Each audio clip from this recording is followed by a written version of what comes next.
Tarif endorse Ayu Ting Ting bocor, kini terseret kasus promosi judi online. Penyanyi dangdut Ayu Ting Ting terkenal banyak endorse. Bahkan, tarif endorse putri Ayah Rozak itu sempat bocor. Kini, Ayu Ting Ting terseret kasus promosi judi online yang ditangani kepolisian. Ayu Ting Ting juga sempat disebut-sebut bakal dimintai klarifikasi oleh pihak kepolisian terkait perannya dalam promosi situs judi online. Kabar mengenai peran Ayu Ting Ting dalam promosi judi online ini telah mencapai telinga sang ayah, Abdul Rozak. Abdul Rozak, yang akrab disapa Ayah Ojak, mengungkapkan keraguan atas keterlibatan anaknya dalam promosi judi online di media sosial. "Kalau kita mah nggak ikut-ikutan kayak gituan sih ya, yang penting anak saya kerja, dan kerja gitu," kata Abdul Rozak dengan tegas.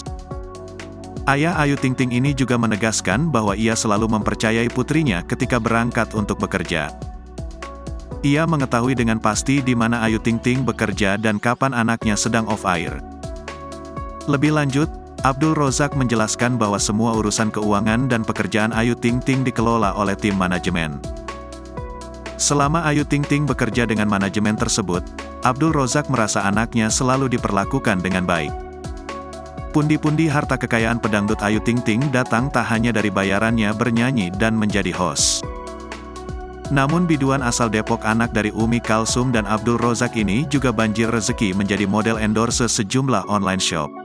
Nilainya pun tak tanggung-tanggung karena mencapai belasan juta rupiah.